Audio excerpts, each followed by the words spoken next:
Veľmi ma mrzí, že musím povedať to, čo poviem, že máme premiéra bohapustého klamára. Robert Fico si včera vypočul našu tlačovku a za pol hodinu potom, ako si vypočul, zvolal tlačovku, kde vyslovene podlo, hrubo a osobne si myslím, že vedome klamal.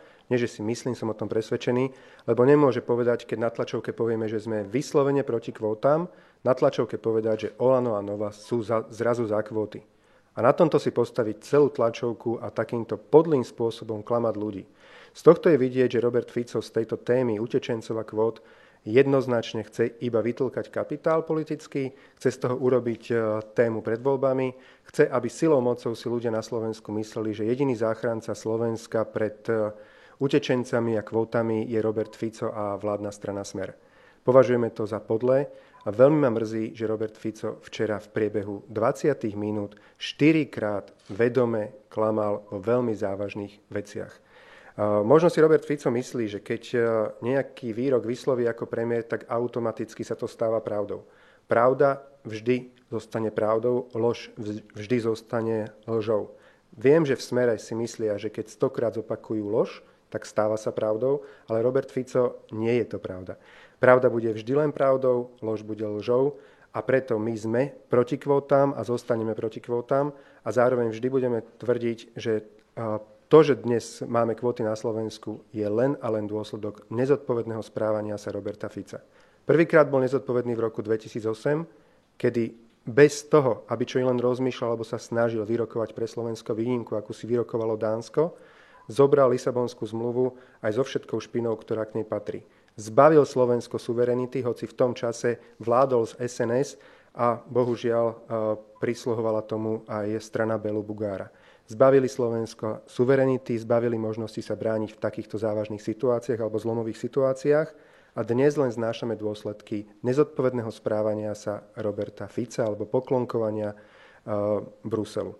Druhýkrát sa nezodpovedne správal počas tohto leta, keď miesto toho, aby chodil a vyjednával s európskymi partnermi a zabránil násilnému presadeniu kvót, miesto toho sa len hádzal o zem a na Slovensku si robil kampaň o tom, ako on zabráni kvótam. Vidíme výsledok jeho nezodpovedného správania sa. Kvótam nezabránil a budeme znášať dôsledky. Áno, máme právo sa legitímne brániť na súde. Ale každý jeden právnik, ktorého sa opýtate, a to nie je, že vyštudovaný, alebo Robert Fico, ktorý sa teda chváli, ako on je dobrý právnik, ale aj prvák na právnickej fakulte pri posúdení tohto prípadu jednoznačne vie, že tento spor Slovenská republika nevyhrá. Samozrejme, vieme, a Robert Fico to veľmi dobre vie, že výsledok tohto sporu príde až po voľbách. Dovtedy to Robertovi Ficovi bude vyhovovať, lebo bude hrať hrdinu, ktorý bojuje a súdi sa s Európskou úniou. Dopredu vie, že to je prehratý spor. Keď raz Robert Fico pred 7 rokmi svojim hlasom a hlasmi svojich poslancov v parlamente presadil, že Slovensko sa nemôže brániť voči rozhodnutiu väčšiny, tak dnes, bohužiaľ, súd potvrdí, že rozhodnutie Európskej únie je v súlade s týmto hlasovaním. Takže je to po včerajšku jednoznačne čistá kampaň od Roberta Fica, ktorý potrebuje touto témou prekryť zlodejiny, ktoré sa tu páchajú, potrebuje prekryť 14 miliónov pre tetu Anku a podobné kšefty, ktoré tu robia ľudia Roberta Fica. A myslí si, že ľudia budú natoľko naivní a hlúpi a natoľko podľahnú strachu, ktorý vyvoláva, že si budú myslieť, že možno 100, možno 200 utečencov pre Slovensko je väčším ohrozením ako Robert Fico a jeho banda zlodejov.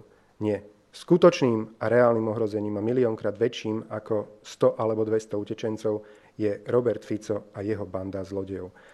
Ešte raz, mrzí ma veľmi, že Robert Fico včera vedome a podlo klamal a vyhlasoval či už o našich dvoch hnutiach, alebo aj o hnutí KDH, že zrazu sme za kvóty. Ani Jan Figel, ani Daniel Lipšic, ani ja sme ani raz nepovedali, že sme za kvóty. Povedali sme, že sme proti kvótám, ale treba ľuďom priznať, že tento súdny spor nemáme šancu vyhrať, lebo Robert Fico na plnej čiare zlyhal. Ďakujem pekne.